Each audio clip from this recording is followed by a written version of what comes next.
The images you are about to see are not pictures, but parables intended to ambush reality. The images invite you to construct the Gothic Cathedral of Notre Dame of Amiens.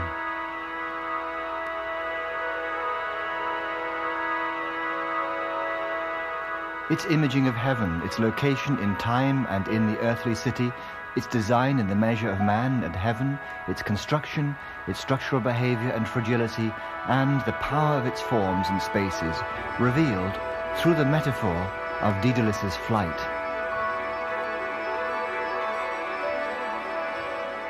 In the clouds we catch a glimpse of heaven.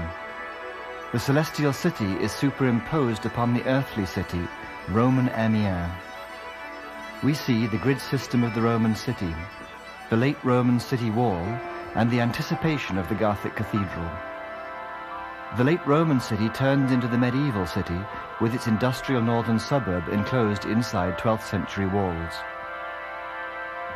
We find ourselves dropping on the city, dense pack houses crammed inside the recently constructed wall, population between 15 and 20,000 people living in 2- and 3-story wooden houses, dominated by the massive chalk bulk of the Gothic cathedral.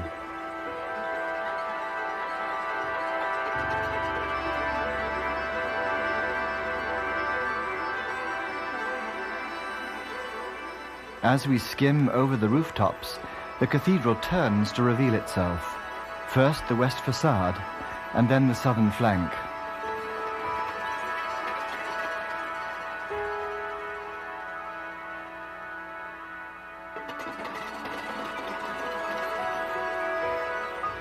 It is through the myth of Daedalus that we are able to fly. Like gods or goddesses, we can comprehend the entirety of the cathedral, the cruciform shape of the transept, the flying buttresses, the central spire. With Daedalus we fly, with Icarus we fall.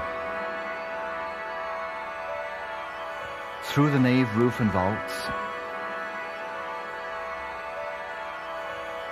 and at our feet we see on the nave floor the Labyrinth, known in the Middle Ages as the House of Daedalus. At the center of the labyrinth, the octagonal plaque celebrates the creativity of the 3 architects and the founding bishop. From this plaque, we take the first master mason, Robert of Lussage. And as we listen to the music of Perrotin, composed as the cathedral was being built, Robert will demonstrate for us his method of design. The cathedral is built in the measure of man and of heaven. It is laid out using the Roman foot of 29.5 centimeters. As Robert walks, he leaves behind him a trail of foot units. The feet are gathered into 10-foot squares, which are themselves gathered into a great central square of 50 feet. Noah's Ark was 50 cubits, the cathedral 50 feet. They are both vehicles of salvation.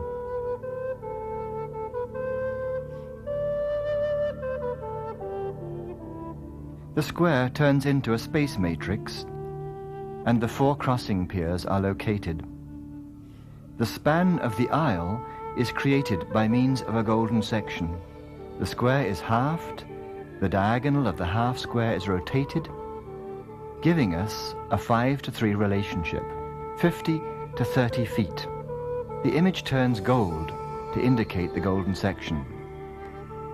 The central 50-foot square is surrounded by a peripheral space of 30 feet, creating a double square. This is the image of heaven that we saw at the beginning. Heaven is encoded in the central space of the cathedral.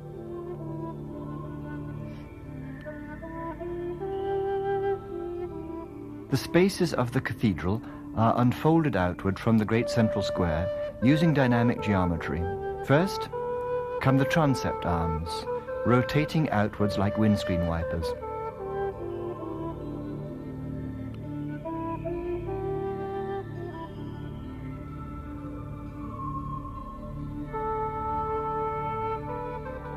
Next, the diagonal of the great square swings to give the length of the nave, creating a square root of 2 rectangle.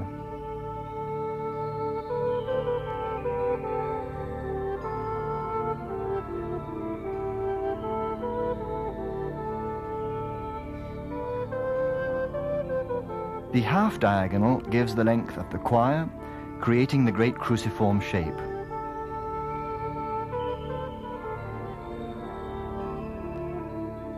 The same strategy gives the choir aisles. The center point of the hemicycle is located slightly to the east of the last division. We find this point using the diagonal of the choir, and from this center is struck the hemicycle and radiating chapels. The bay divisions are inserted, and the height of the edifice is found through the rotation upwards of the great central square. The cathedral is built ad quadratum. The resultant space matrix has a kind of Platonic clarity and beauty.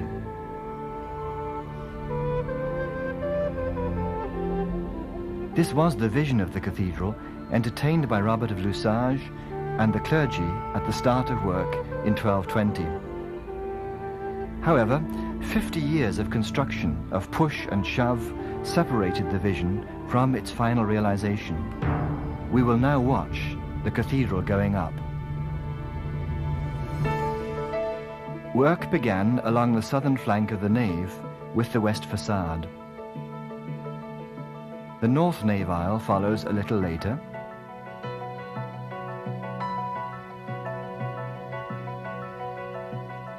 Robert of Lussage was probably asked by the clergy to create a provisional liturgical space that would serve for the immediate celebration of the offices. In this way, the south nave aisle and the south transept aisle were finished in the first 5 years of work.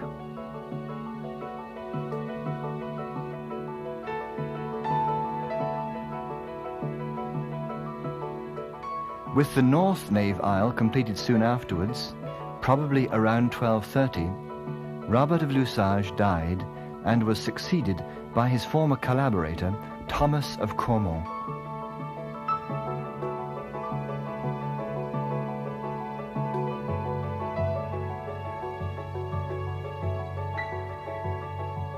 In the 1230s and 1240s, Master Thomas constructed the upper nave, simultaneously laying out the lower choir.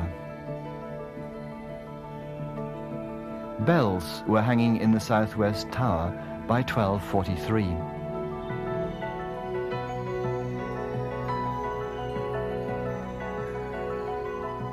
Thomas of Caumont died in the later 1240s with the upper nave complete.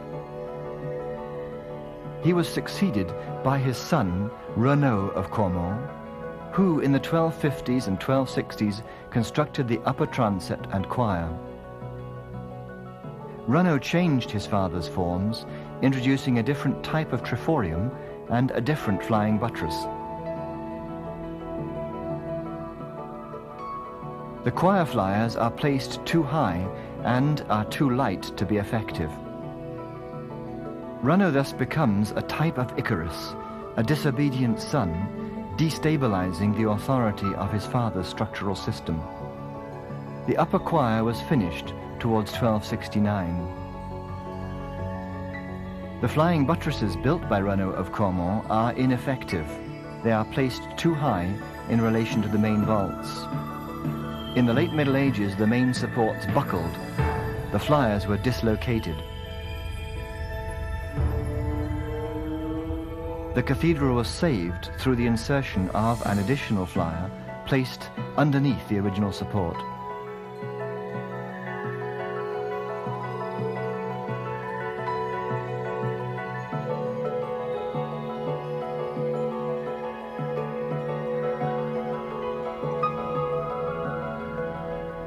We enter the model in order to explore its spatial complexity. The model becomes a linear matrix, echoing the linear intensity of Gothic.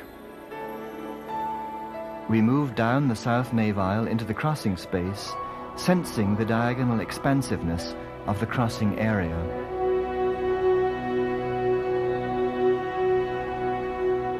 We enter the double aisle of the choir and circumnavigate the ambulatory, leaving the radiating chapels to our right.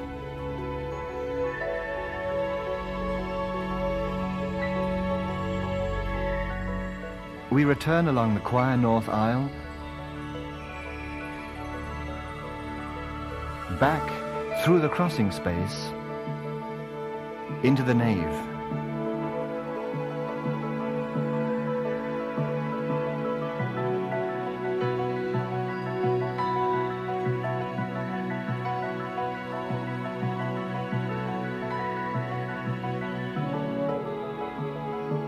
Entering the nave main vessel and looking upward, we sense that the building is made of squares. The aisle vaults are perfectly square, the nave vaults are double squares. We approach the great central square into the crossing space. The crossing piers are slender and are pushed inwards by arcade walls, meeting at 90 degrees. The piers buckle and would have collapsed.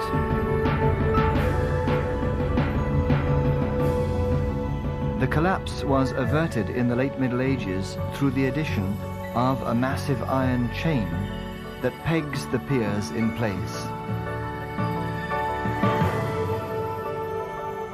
With an anagogical upward lifting conclusion, we end where we began, in the heavens.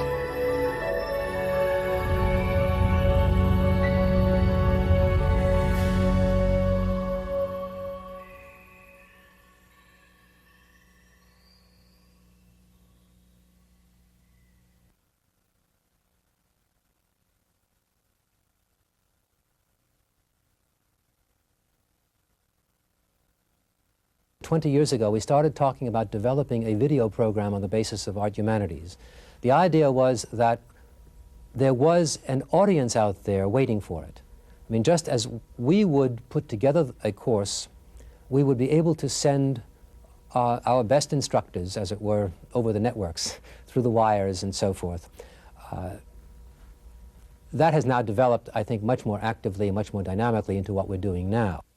It becomes increasingly possible to make much more articulate the experience of architecture, both in terms of the viewer as spectator, as moving spectator through space, but also in terms of the analysis of construction.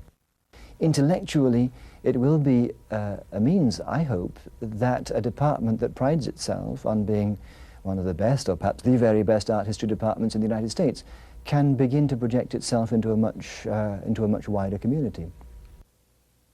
It's one thing to deal with a picture, which is a two-dimensional surface, using images projected on a wall. A building does not respond so readily to that kind of image.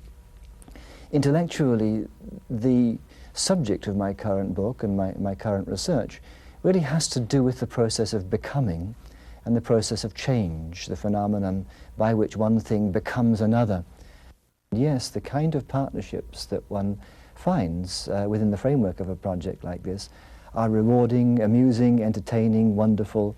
The creative forum that we had established to make the Amiens project, that includes Eden Muir and Rory O'Neill and our other colleagues across campus, has been one of the most rewarding frameworks, really, that I've encountered since coming to Columbia.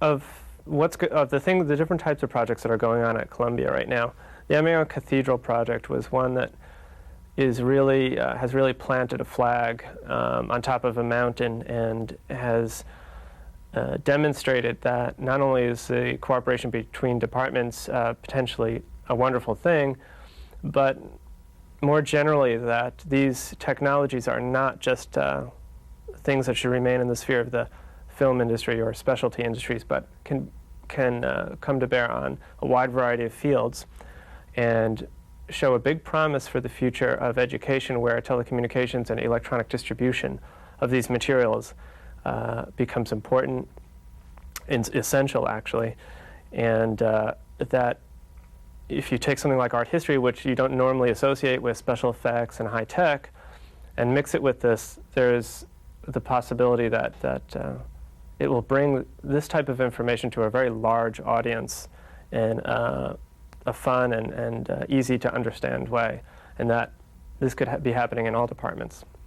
Well, the process was fascinating because we had to generate 22,000 frames of full-screen video, which is something that no school of architecture has ever done before and probably will never do again.